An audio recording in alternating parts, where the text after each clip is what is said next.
Hello and welcome to Seattle City Makers. I'm your host, Jon Scholes. Well, glad to have you here, everybody, and welcome to our latest episode where I am joined by Tiffany Lewis, who is the founder and chief cookie officer of Cookies with Tiffany, a now fully pop-up venture in downtown Seattle office lobbies and located in other spaces. Tiffany's been getting a fair amount of press and buzz lately, a great profile piece recently in the Puget Sound Business Journal. Last year, Seattle Magazine named her the best bakery in their Reader's Choice Awards. And we're glad she was able to make time to come on Seattle City Makers. Tiffany is a great story, going from the corporate world to the culinary and cookie world. And we discuss the origin story of her business and how Midwest winters and the pandemic led her to create this pop-up cookie operation, and how she moved from the baking world to the baking world.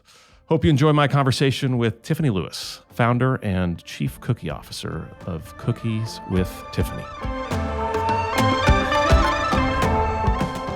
Well, let's dive into that. Yeah, we perfect. just kind of usually get rolling on these without a lot of ceremony. So let's get rolling. Yeah, and, great.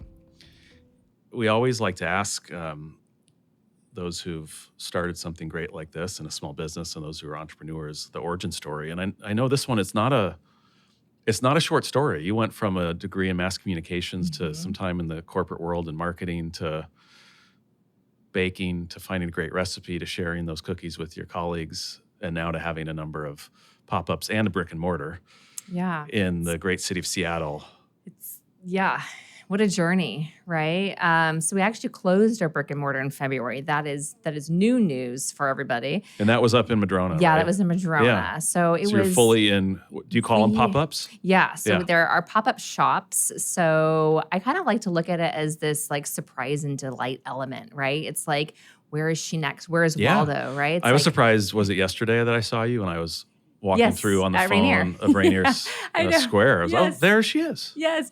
And it's fun because it's like I just was walking over here from the car and I was like, I saw like a couple customers and I almost felt like waving. But I'm like, actually, I don't know if they know me. Maybe I just see them in the building a lot. I feel like we're friends, but I'm the cookie lady and maybe they don't like associate me as anything but the cookie lady. Like, wait, you have a life outside of this? Like, it's kind of. Out of context. Yeah, out of context. So I kind of wanted to like wave or give them a hug or something. I'm like, no, that's weird. All you had to do was hold up your cookies. I know my bag. That you were very nice to bring us. Oh, well, of course. That's my calling card. Indulge, Yeah, so the pop-ups has been really fun. I mean, we're in 5 buildings downtown on a rotational basis. And so every week we're in about 3 or 4.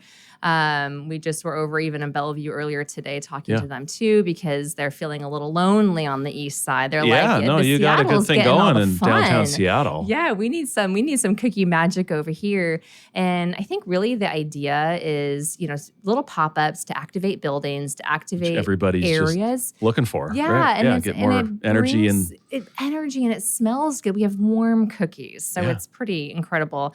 But really the idea there is like bringing people together, creating a gathering point, a time, a day. It's this quick 3-hour, like 11 to 2, come and get your cookies before they sell out. I've had to start writing in my marketing 11 to 2 or until sold out because sometimes I sell like an hour early and I feel horrible, but it just depends on the weather and the mood and who knows what. But that's been really exciting. How does weather affect your cookie sales? It does. We the cloudy, rainy days are better cookie days? It is. Personally, I want a nice sunny day like it is here in Seattle today. But for the business, we like the kind of cold and little windy days and, the sweater, second layer. Well, one of your taglines is every day's a good day for a cookie, right? It's so true. Don't you think? It's so true. I'm going to have these cookies later. Yeah, absolutely. You should. When I was starting out. This business, this idea, I was telling my parents about it. I was like, I really want to start this cookie company. And it was during the pandemic. I had just lost my job because of the pandemic. What were you doing then? You were in so I was working as a right? COO for a culinary company locally. And so I was doing all the operations. I did classes. And I remember shut down. Yeah. And I remember thinking, like, what am I going to do? I was like, well, what is it that we need? What do people need? And I've always been a believer in if you start a business, based on a need or a value add, like that's going to be the most successful business because you're filling a void, you're helping people versus like, oh, I'm going to make so much money doing this. Like, sure, maybe you can, but like, do people want that? Are they going to step up? Will they continue to want it? Yeah, and are they going to continue to want it? And so for me, it was like people need togetherness. We need to be around people. I believe people are meant to be with people, right? And some people are more extroverts than others, but a cookie to me was that vehicle that can bring people together in a very nostalgic, safe, comforting way. It's not intimidating. It's a cookie. We don't overthink the cookie. I have the background to make a delicious cookie, but we also just want it to be pure and classic. And so starting this business, I was telling my parents, I'm like, and actually, side note, I've always have wanted to start a cookie company, even when I was a little kid.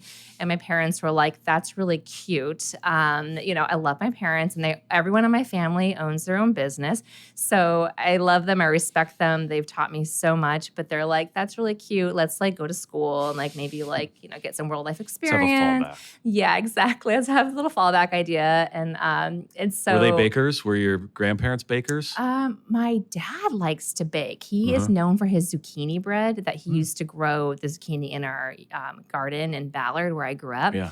And so I have a lot of memories of like my mom making dinner every night and then my dad baking and just that smell of like coming home from school, and I was into every sport. So coming home from tennis or volleyball or basketball or whatever season it was, and like smelling, all the onion and the chicken roasting, and like such fond memories of coming together through food. And sometimes my dad would be baking, and so now it's like we can recreate that with a cookie, right? You smell a cookie, you come into a building, one of my pop-ups, and you smell this cookie, and immediately it kind of like makes you just relax a little bit. Your shoulders go down, and it's like this pure bliss and joy. And even if you're not on the cookie, diet or whatever, people still smile. Like I get to sit there and see that all day long. I get to bring joy and cheer and witness the excitement of, oh my gosh, those look so good. And you have a warm cookie too. Yeah. Like well, how do I smell resist? is so powerful to powerful. elicit memories, right? It really is. And so smells of music. It's very nostalgic, right? Like I smell a cookie baking. And when I bake at my own home, which I don't really anymore because we're doing this so much, but when I do, it's just like, it's home, right? A cookie is home, just like roasted onions is home to me too. And I think everyone, like I'm sure you have these same memories too of a certain smell. You smell it in your home or a friend's home or in a restaurant, and immediately it reminds you of something. Yeah. And there's joy in that. I remember waking up Sunday mornings to spaghetti sauce and meatballs being cooked. Just by my all day Italian low and slow. mother. Oh, Yeah. Yeah. Yeah, That's that so forever is just powerful. like.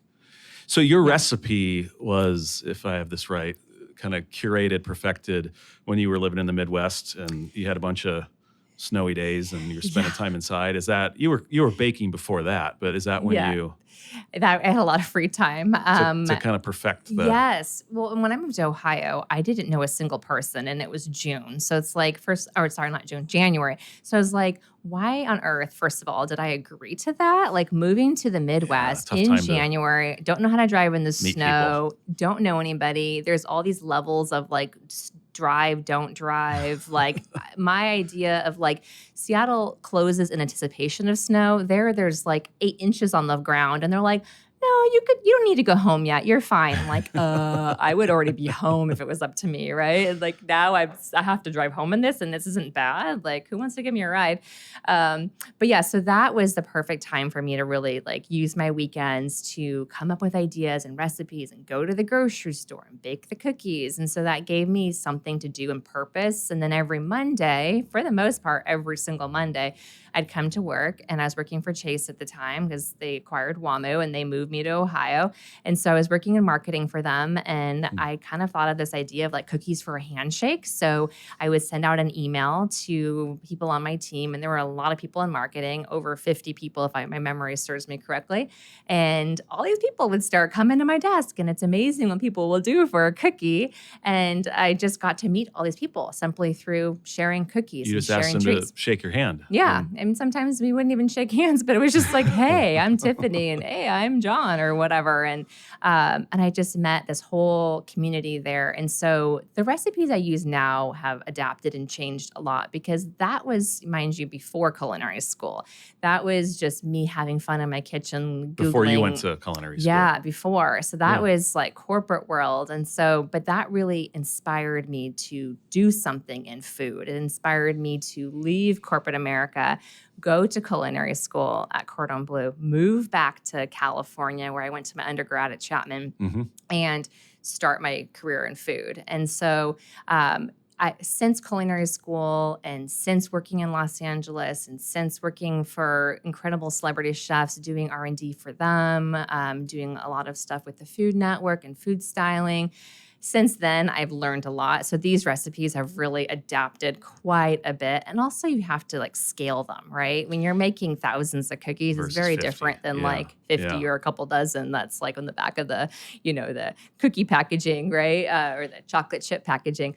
But so it's really evolved a lot. But I would say the foundation of the idea of what cookies can do and what they mean really started there in Ohio on those very, very lonely, dark, you saw how cold people days. responded Yes.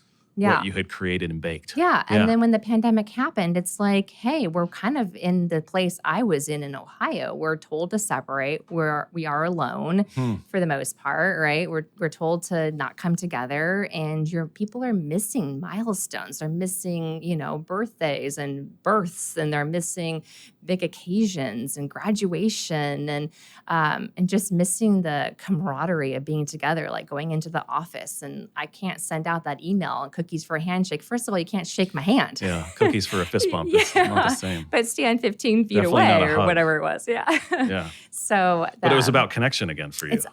And so I remember during that time when I lost my job during the pandemic, it was really like me falling back on that idea of like what's something that we need right now. It's community, it's nostalgia, it's joy, it's cheer. And that's what I needed in Ohio. And I took that same idea and I created a business out of it. And in the beginning, it was testing the concept. Like, I can ship cookies for you to that friend in Ohio that just had a baby and show them that you're thinking of them through cookies. I can deliver it to your door and wave at you through the window with my mask on and ring the bell with my gloves on, or whatever we were doing, right? So these were like the super early days. Yeah, super early days. And I was shipping and not very well. I mean, shipping was... And were you baking these out of your house? No, so Vula's Offshore Cafe here in Seattle, I've known them since I've been like 3. And I asked them, I was like, hey, is there any way I can use your kitchen off hours? I want to start this cookie idea and I don't really know where it's going to go. So for me to go invest in a full production space, does it make sense? They're like, absolutely. So I'd come in after hours and like, I will always be thankful for them for giving me that chance to like test out my concept. And so I would come in there after hours and I'd work through late until the night. And then that business was just a one-woman show? Yeah. And then I ended up hiring one person, and then she would come in and she would just help me scoop the cookie dough. So I'd make it in a KitchenAid stand mixer, maybe a 6-quart. I don't even think I had a 7-quart at the time. And I'd have like, all my bowls measured up. So I do 10 batches, and each batch was like maybe 50 cookies. You can imagine like how long that would take. And then eventually the second floor became available of Vula's Offshore Cafe. And now I rent that whole space. And so I've completely furnished it for a production facility. I do shipping out of there. My office is there. It's my whole production kitchen. And you got some bakers in there. And I have a whole team now. Yeah. Yes, there's about 5 of us. So I don't do as much baking myself anymore because we're doing so many events and pop-ups and we're downtown Seattle pretty much every day of the week, it feels like. And I love being down here. How many cookies could you push out of there when you were just doing it on your own? In a day. Back in the day. Like, okay, so making the cookie dough, I would say probably up 500 and more, like dough balls, probably up 500 to right around there. And that was in like 5-6 hours. So I'd have like a period of time, right, where I could do it. And then I'd be there a couple days a week. And now we make thousands of cookies every week out of our production kitchen. And I have an incredible team that makes the cookie dough. They bake the cookies. They scoop the cookies. Before that was me. I was making them, scooping them, doing all the dishes, doing the farmers markets. Shipping them. Yeah, shipping them. And then my team slowly grew. And now I have this solid, amazing team that really makes it all possible. I couldn't be doing the magnitude of what we're doing without this team. Like, there's no way. And I tell them that every day. I'm like, this is, and people will always say, like, you keep saying we do this, we do that. Like, do you run this with somebody? I'm like, well, my team. Like, sure, my name's in the logo, right? It's my face on that marketing flyer, but it's a we. I mean, there's a business behind this, and it takes a village, right? So, and then you'll see my parents at my events too, because they love helping out too, and they keep me company. So they get involved as well. And then my nephews are my taste testers. So I've got a whole team. Speaking of taste testing, are you one to eat the raw dough as you're making the cookies? This is being recorded, right? Yeah, yes. This is on the record. Just kidding. Yes, I do. do. I love the dough. You do. Okay. Sometimes I like it more than a cookie. No, I can never do that. My kids are always doing that. You're not a dough person? No. Oh. Just wait for it to cook. You just wait for it to cook. You have more patience maybe than I do.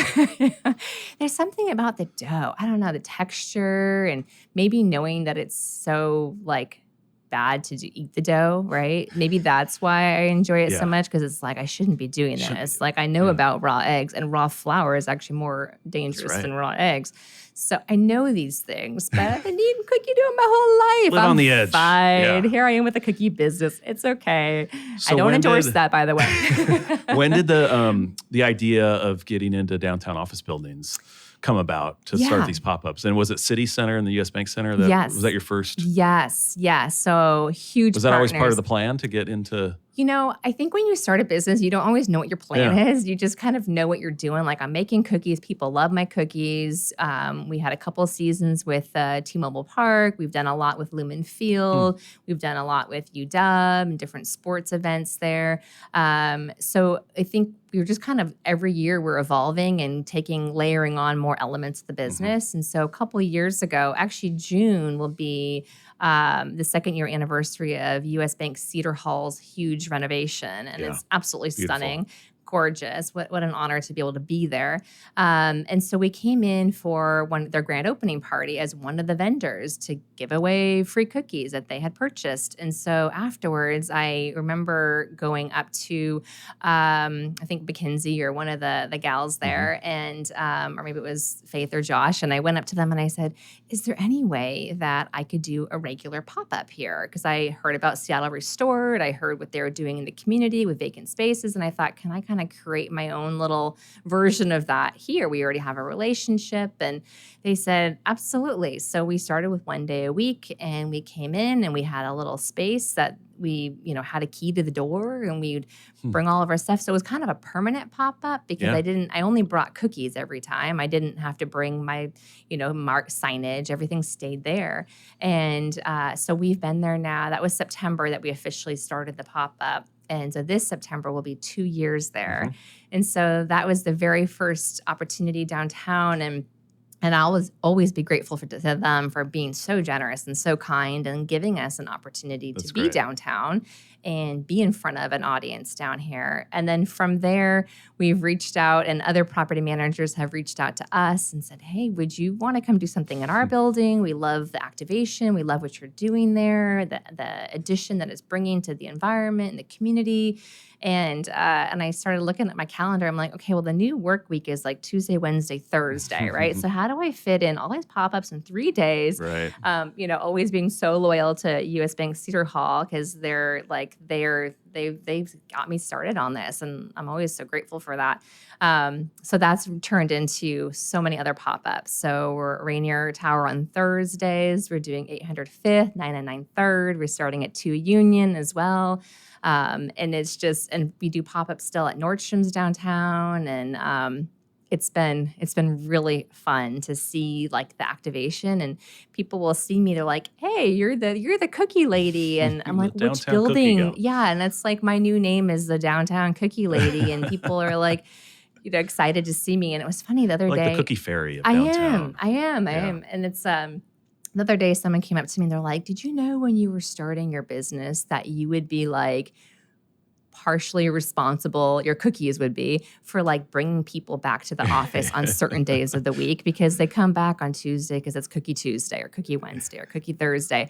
I'm like, I never really thought about that. But I'm like, I do feel like in a way we're playing a part of that. Yeah, like it's a wonderful surprise and delight it for is. those folks we're trying to draw out of their kitchens and spare bedrooms or home offices if they're fortunate to have one, and back into the to come in, urban world of working. Yes. Yeah. And that's really like, I love that we're able to like help with that. Yeah. I'm from Seattle. This is my home. I used to work down at the, in downtown Seattle. I used to work in the 999 3rd building. Was my very first corporate job working for WAMU in, it was Wells Fargo building at the time.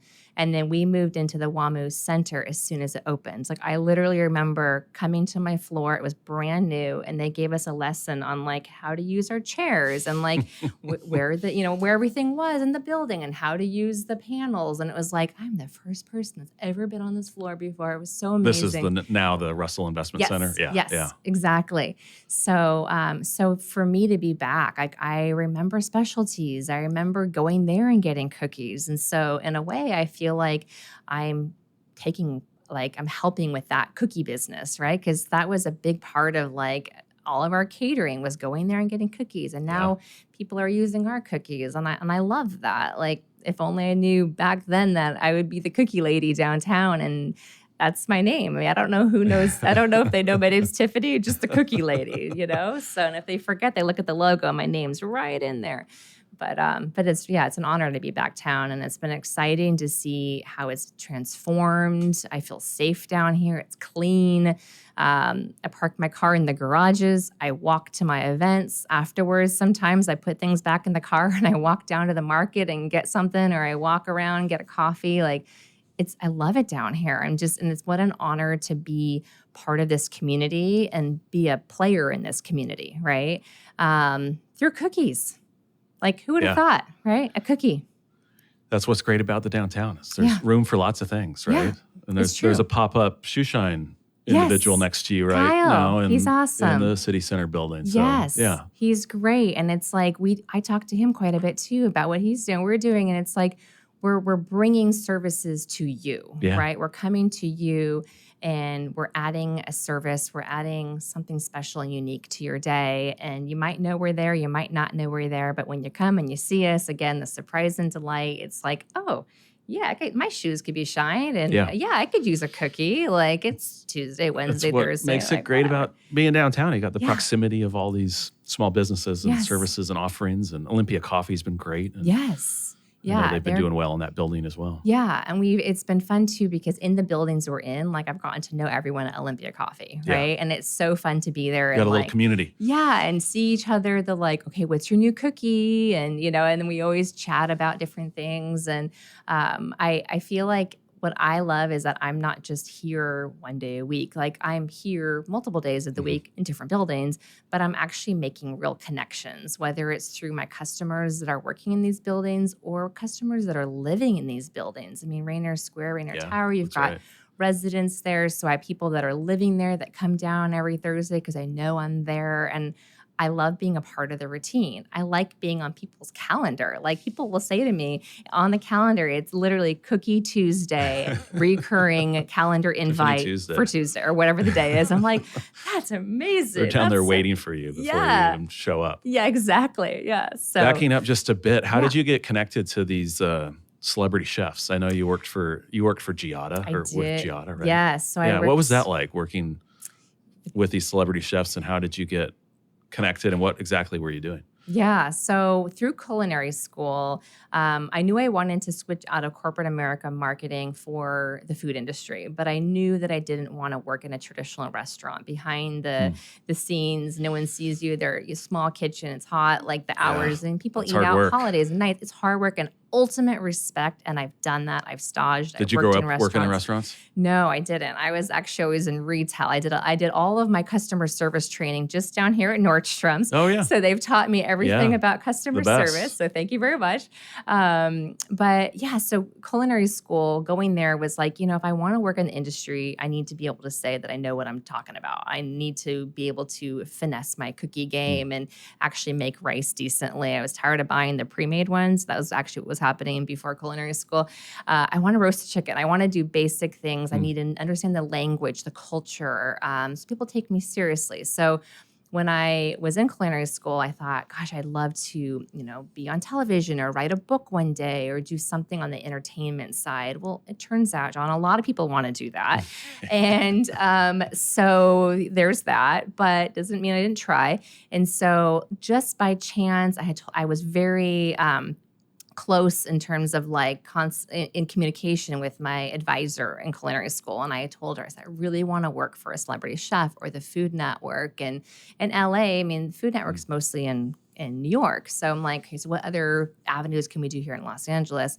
And so it just so happens that Curtis Stone's culinary director at the time randomly, timing was perfect, called the school and said, we are looking for an intern.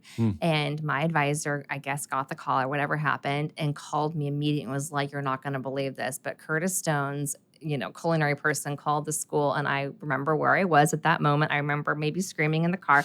I remember then immediately calling my mom and telling her, and she's like, I can't hear you. Stop yelling and stop hyperventilating. And I immediately went in for an interview with his team. Curtis at the time, he was a big name, right? Take home chef and all of that. He was top chef.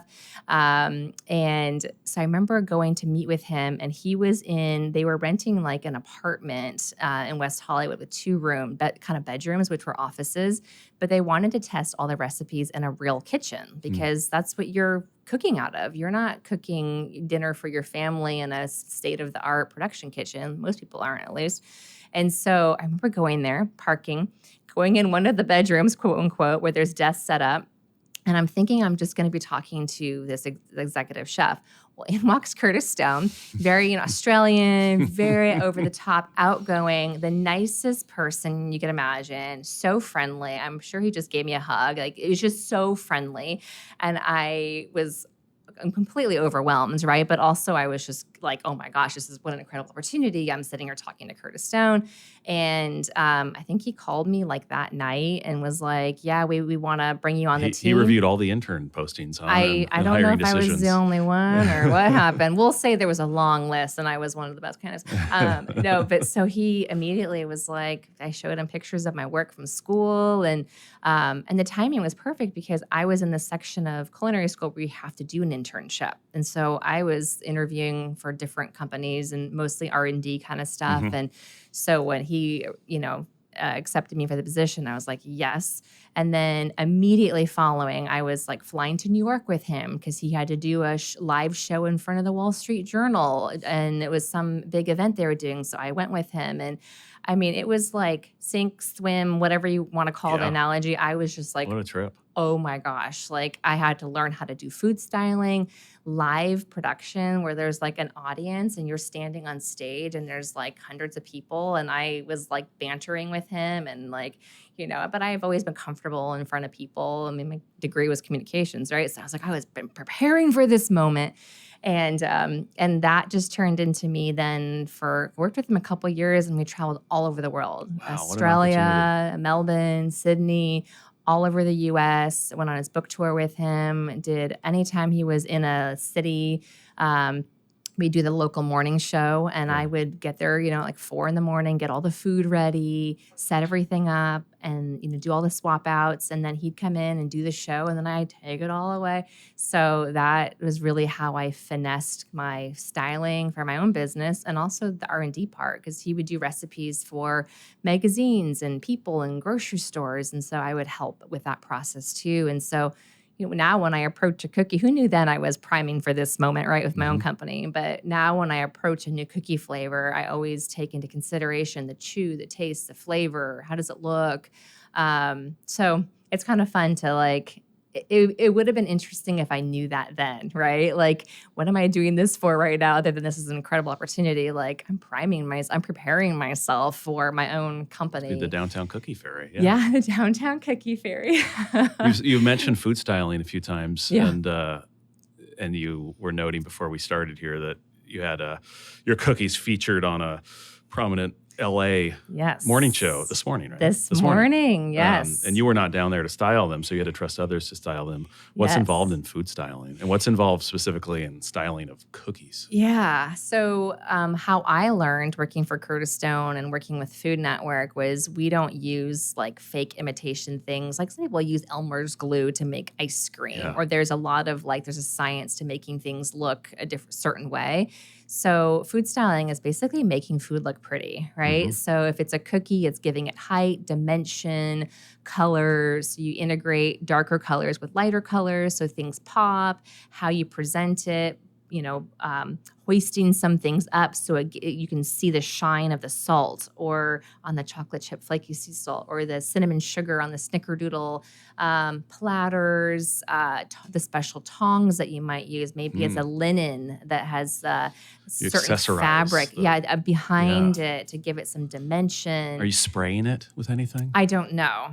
Sometimes, like when you do meat, sometimes you'll spray meat with like a Pam spray to make it kind of bubble and sizzle so it looks like it just came off the grill. Yeah, okay. We don't do that with cookies. No. They glisten themselves. But yeah, so the morning show this morning, it was like, I brought my cookies to them. I hand delivered them. And then you got on a plane to come back home. Sorry? Then you got on a plane to come back to Seattle. Yeah. You had to trust them with your babies. Bye. Yes. But you liked how they showed. It was fantastic. Yeah, good. And sometimes you just have to trust the process, right?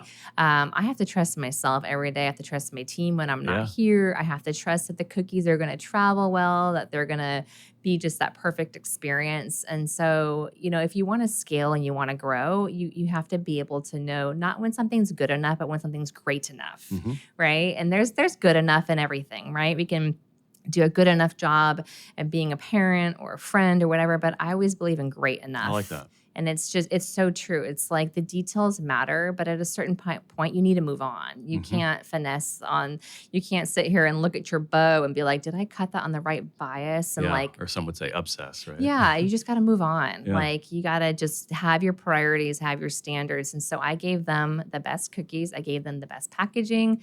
I gave them bullet points. And then I was like, this is what they do. This is their job. And trust the process. And they did an amazing job. And it just was really incredible to see it. Do you have a favorite flavor? And I don't know if I have them all in front of me, but I have some of them in front of me. The s'more. The s'more. Is that what you're most known for? Is that s'more? Yes. It seems like that one gets a lot of attention. So we won Best Bakery last year, Seattle Magazine Reader's Choice Awards. That was a huge honor. And the s'more carried you. And I think that's what really puts us on the map. But our chocolate chip is really sensational. And then our toffee, we use all local toffee. That is just incredible. And I believe that if you use the best ingredients, A, you can afford, and B, you can source, and they're in season and they're local wherever possible, the cookie really speaks for itself. It shines. So that's what we do. We use everything as local as possible that we can, and the cookie speaks for itself. And that's what really makes us different and puts us on the map here, is that we crack every single egg. It's expensive. Eggs are expensive, as we all know, but every egg is cracked. We're not buying liquid eggs. The butter is local. The eggs are local. What are a dozen eggs right now? A lot. A lot, yeah. My dairy bill is Thanks, not Trump. cheap. Yeah, and I have it. I have a dairy guy. So we have. Are they like the highest they've ever been? There's dealers. Is there any relief in eggs? There's been a little bit recently, but it's and it's too bad because it's like I feel like people want to use really great products, but at a certain point, sometimes you just can't afford it. Yeah. And also, like, how much are you willing to pay for a cookie, right? And so there's only so much I can charge for a cookie, and some people are going to care about the eggs, and some people there's aren't. Elasticity in the cookie world. So I always have to keep that in mind when I bring on a new cookie. It's like, okay, like our lemon doodle, for example, the ratio of yolk to whites, is a lot more yolk in it. So if I just crack eggs, I have to crack a lot of eggs and repurpose the whites because I need the yolks. Yeah. And that costs me a lot. And if I don't need those whites, what do I do with those? I go make an omelet and feel like we do not want egg waste. It's an expensive omelet. So maybe I just need to start a macaron company and use my egg whites. There's an idea. You heard it here first. A little side business. Yeah, exactly. Tell me about this Coco Loco flavored cookie. Yes. So it's coconut oatmeal chocolate chip. Oh, yeah. It is similar to what does BLD stand for in parentheses? Breakfast, lunch, and dinner. Oh, yes. Yeah. We believe that when you put oats in something, you get to check all the boxes. 7 a.m. cookie for you right here. Yeah. Yeah. So, and for those that say, it's not on their diet, I like to believe that your happiness is a part of your overall well-being. So cookies make me happy. So, perhaps. Is BLD a common phrase? Should I have known what that? Did you know what that meant, James? Okay. No, it's not. You're it's just using that. In my world of cookies with Tiffany. Because people would always say, do you have a breakfast cookie? Coco Loco, yeah. Yeah, it's good. So we renamed it because we got a lot of questions what BLD meant. And I thought, I don't want that to deter somebody from eating the cookie because it's really good. So I'm like, we're going to call it the Coco Loco. But you don't have BLD next to the oatmeal raisin. Exactly. But that's BLD too. That's true. But coconut, that's kind of like in granola, right? So sure. I don't know. There's no real hard rules on it. I just kind of make things up as I go along sometimes. So So what's next for you? Are you looking to get back into a permanent brick and mortar, or are you having a grand old time with pop-ups and sort of testing different markets and not wanting to commit to a physical space permanently for it's a great question. Or is there something else? Yeah, exactly. No, it's a great question. I think right now we're kind of riding this wave of capitalizing on this surprise and delight model like a food truck would, right? We're kind of a cookie version of a food truck. Have you thought of a food truck? I actually like a little mobile? Yeah, people have suggested that a lot, like a little mobile cookie truck where you go around to different neighborhoods and people can track where you are. And so that could be Westlake nice. Park, Occidental Park. Yes. See, and that could be people could vote in where should we be next? Yeah. And then so you can make it a really engaging where should we be next? And then you take the where's Waldo idea, where's the cookie fairy, and you just sprinkle it all over the city, kind of capitalizing on this, what we've started here in downtown. So as far as a permanent space, my ideal situation would be, a production facility that's an open, exposed kitchen. And then people can come up to a window, let's say, and order their cookie and they see where it's coming from. It's an active, energizing space. In downtown Seattle, of course. Of course. Yes, of course. You can keep doing the pop-ups in Bellevue. That's fine. But then, because people down here, they expect us. They look for us. They find us. I mean, we have people coming to Rainier Tower that work in other buildings because they know we're there. And so we've created this really kind of fun energy of where is she? Where is she? Yeah, where'd she go? So I love the idea of creating a space where you can come and experience the brand firsthand. And the smell. And that's what the smell. And that's what I miss about Madrona is that was my only location where you could physically come. You were baking there too. We were baking there. But it was 170 square feet. And I love that neighborhood. I live in Madison Park. So I'm there all the time. That's cozy. It was just too small. I couldn't scale it. And our business was growing so rapidly that I needed those resources at my events, my farmers markets. I'm still doing farmers markets too, right? So, and we still do a ton of catering. So I need people to bake the cookies and package them. And so it just simply, we outgrew the space. But I do miss that we had that one space where you could come and interact with the brand. And that's important. I mean, my marketing background, right? I think through all of this marketing from that hat as well. It's I have a great product, but you got to get in front of people. And it's not, to me, it's not just a cookie, right? There's so much more than this. Sure, it's a cookie and sure, we have bills to pay and I have payroll to make and all that. But at the end of the day, it's I actually am taking that customer first and I'm trying to figure out how can I engage with them more? How can I bring more joy and cheer into the community? How can I bring people together more? How can I, so it's less about me and the business. It's more about the cookie and what the cookie's doing. And it's how can I get this cookie out there in front of more people and And a part of that too is, part of the give back we do with Swedish and Children's is we do a you give mentioned back. that. You've got great partnerships So like with. that's another thing. It's Yeah. like, how do I give back in But don't you more think ways? it is? I mean, I think it is about you and the Sure. business beyond the cookie. And if the cookie's the vehicle that people get to know, like, Yeah. how did this come to be? And it's not just a cookie I got from some grocery store. There's a story here. There's a There's a story to narrative. it. There's others that are benefiting, Seattle Yes. Children's and Swedish. Yes. I mean, don't you think that's what people are looking Yes. for, a richer, fuller retail consumer Yes. experience? They're buying into the brand. Yeah. And the cookie's amazing. They love the cookie. There's a reason we won Best Bakery. I'm honored for that. The cookie's got to shine. But they love the brand. And Yeah. I think the cookie has to be good for them to come back. But I think it's the brand, what we stand for and what we're doing in the community. It's not just about us. Like we're also like, how can we help you, right? How can we help this community that is helping us, right? So it's very much about we want to be a part of the community, not just like this little cookie company. We want to fit into it. So being downtown, like I get to be a part of this downtown culture. I get to meet other business owners. I get to talk to them about what they're doing. And we do little collaborations too, which has been really fun. So that's been like the true joy of starting this is the cookie, but to see what the cookie has done and how it's not only brought in cheer, but it's like, it's just its own little world and people buy into that. But it's also very genuine. And I think that's an important point to make too. It's like, it's a very genuine mission behind the cookie and what we're doing. And I always love to like share that, right? Like it's not like I love making cookies, but it's very genuine. I mean, we're genuinely bringing people together through cookies. It feels like there's been a history in the Seattle area. Maybe Pacific Northwest will include Bellevue and Portland, and but Pacific Northwest consumers that appreciate sort of that authenticity and the genuineness around a product.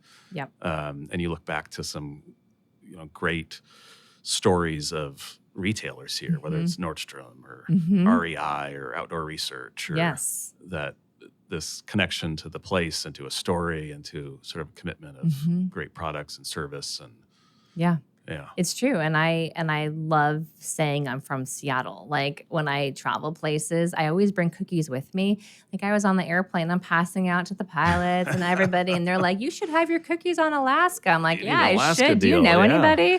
They don't have a cookie partner yet, do they? I don't think so. Not that they announce that they're promoting. So we would love to be that person if anyone's listening.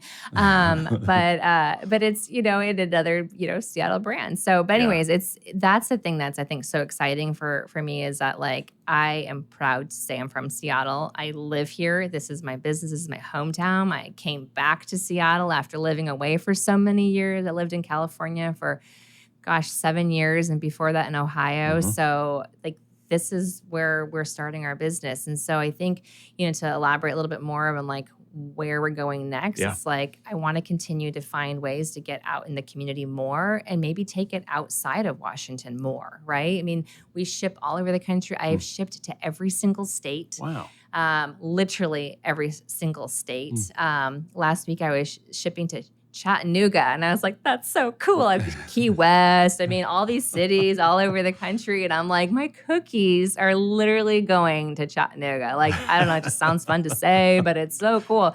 And so it's like, how can we do a road tour, road show idea? How can we partner with other organizations outside, other hospitals or nonprofits or whatever? Like, how can we use this cookie to help people bring people together? And so there's that. And then, but locally, I mean, I love this food truck idea. I love an idea of people being able to make cookies at home too. So maybe we can come up with a dry mix idea of like being able to recreate moments together in your own kitchen to create your own favorite signatures. But the thing is that there's so much that we can do, right? And it's like not just a cookie, it's a vehicle forming community. It's, a peace treaty of people. You're upset with somebody and you bring them a cookie and you apologize. It's thanks for seeing me today. There's so many things behind that. And so I think I'm excited to see where this continues to grow. There's so much potential here. I love being downtown. I'd love to have more of a presence down here. I don't even know what that looks like beyond all my wonderful pop-ups and all my wonderful partners. It's a buyer's and renter's market, Tiffany. Yeah. You have options. Yeah, exactly. There are many options. But we definitely see more of a presence down here in Seattle, on the waterfront, somewhere down here. There's so much going on in Seattle. I mean, this is where you want to be. Yeah. This is where you want to be. We got good momentum and progress. You really do. And there's so much to come, which is exciting. Like, this is just the start of so much to come in this city. And I get to be a part of that and see that through the lens of a cookie and being part of the mix, which is great. So to speak. Yeah.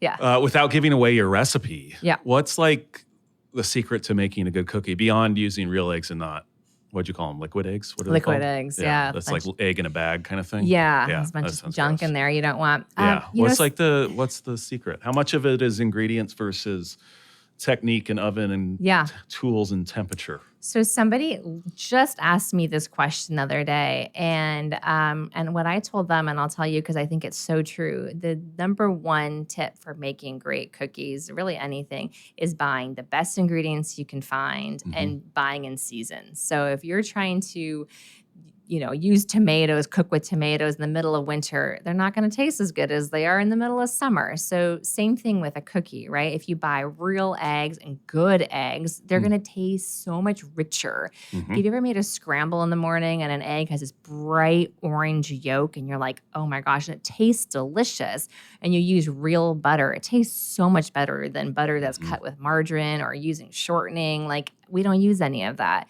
Your toffee, our toffee's all locally made by Pete's Toffee, the best toffee. So use great chocolate, use great flour, use great vanilla. It costs more to use stellar products, but it makes the difference and you taste the difference. So start there, best ingredients, shop in season, and then less is more. Don't overcomplicate your cookie. Some people want to put potato chips and pretzels and everything in the snack aisle into a cookie, and that's fun sometimes. That's made its way to donuts, too. Yeah. Like, what are we doing? I know. People just want to think outside the box, but I'm like, chop on it. I know. I'm like, I know. It's like, what? Let's just think inside the box sometimes, right? Like, think out of let's just less is more, and treat a cookie simply. Let the ingredients shine. And less is more, and just, I'll say one thing that's kind of funny. People always say, do you like to bake or do you like to cook? And I heard this once, and they say you can tell a lot about somebody, whether or not they like to bake or they like to cook. Because we're usually one or the other, right? You're one or the other. Yeah, because I like to cook. I don't bake. Okay, but it speaks to your personality. So baker, I'm not going to insult anybody here. Yeah, the bakers are obsessive and precise. And excuse me, I'm right here. In a good way. Yeah, I know, exactly. No, a baker is like very precise, maybe a little type A, maybe a little anal, like things a certain way. They got to measure. Everything's got to be timed. Weighed, not just measured. Like, it is very, like, a little anal, right? And then a cook is like, this doesn't taste right. I'm going to add something else. You open up your fridge and you squeeze it or you chop it or you whatever. You take your spices and you go out to your garden and you just pick it and whatever. But in a baker's that's me minus the garden part. Did you measure that?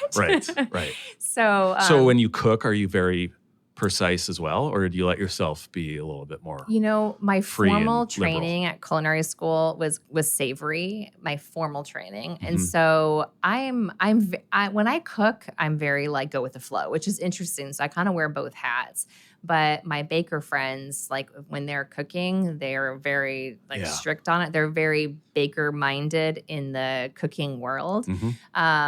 I can kind of turn it on and off, but I do find that I like to measure things, but I'm not as precise in baking. Baking, I get real down to the measuring my yolks, measuring my whites, measuring, dry measuring, wet measuring, all of that. But it's fun. I mean, I own it, I own that I'm a baker and I'm very precise and I do like things a certain way, but I'm also running a business. So sometimes you got to be able to wear the cooking brain in a baker's world, right? And so it's kind of that analogy can kind of go through, like, how do you do that as a business owner?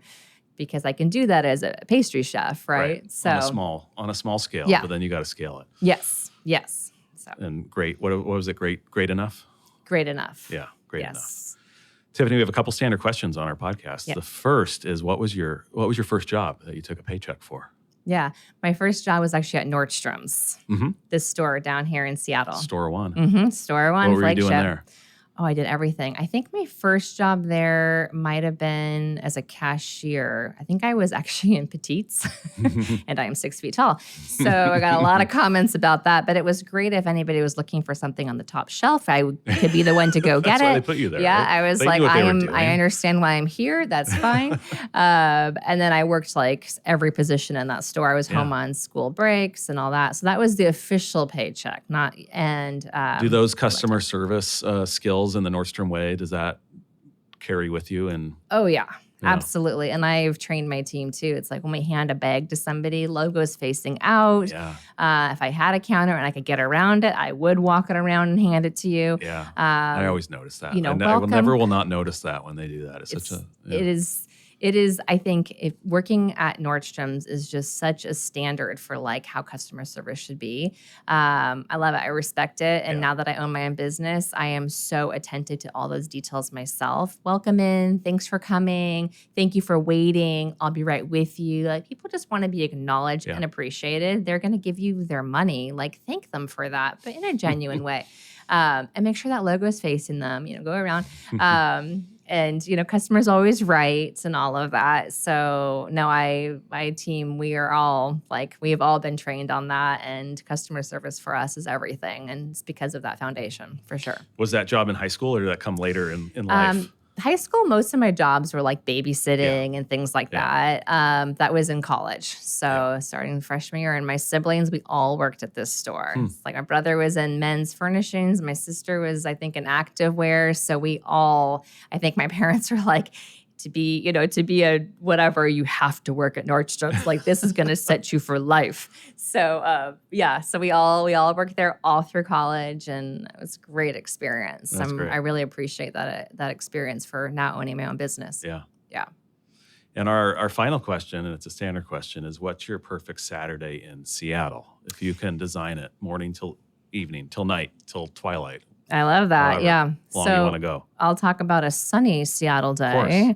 A sunny Seattle day, we getting up, taking my dog. I have a golden doodle, Charlie, walking to get coffee. I love to go down to the market, see what's fresh, what flowers are, out, what produce is out, thinking about what I want to make for dinner that night, or maybe even for brunch. Typically, I'd gather stuff for dinner and then get some breakfast, Le Panier, maybe get lunch mats in the market, stroll through, see what looks good to me. If I have somebody in town, I love taking the ferry for the simple reason of turning around and looking at downtown Seattle and being like, I live there. That might be a part of it too. And just experiencing the waterfront and the new aquarium. And that's a lot to pack in a day. But my day, if I choose my day, it's a very long day. So we're going to get it all in because I want to do all of those things. You have all the energy in the world. Yes, I do. That sounds like a lovely day. Are the cookies in the day? Of course. Yeah. Of course. We got to get some cookies in there. Maybe I'll bring some cookies in my bag and pass them out. And people ask, what do you do? Or if I'm carrying my little handle bag, they're like, oh, where'd you get those? I'm like, oh, here, try one. So I do that a lot, actually. So if you see me on the streets, chances are I have cookies in my purse. I see a pop-up on the ferry in your future, maybe. That'd be fun. Summertime? Love that idea. Customer base there. That'd be a really fun idea. Love that idea. Well, thank you for making time for this. Thank you. For what you're doing downtown, and for thank you for what you're doing downtown. Seattle cookie lovers, enjoyed this conversation, and I'm going to enjoy, and I know James will too, these cookies. Yes, thank you so much. Thanks for having us. I hope you enjoyed my conversation with Tiffany. I appreciate her coming on the podcast. podcast and all she's doing to bring great cookies and warmth and community and connection to downtown Seattle. Do yourself a favor and go out and find one of her pop-ups and have some of her cookies if you haven't been fortunate to do that already. You can find out where she's at by going to cookieswithtiffany.com, so check that out.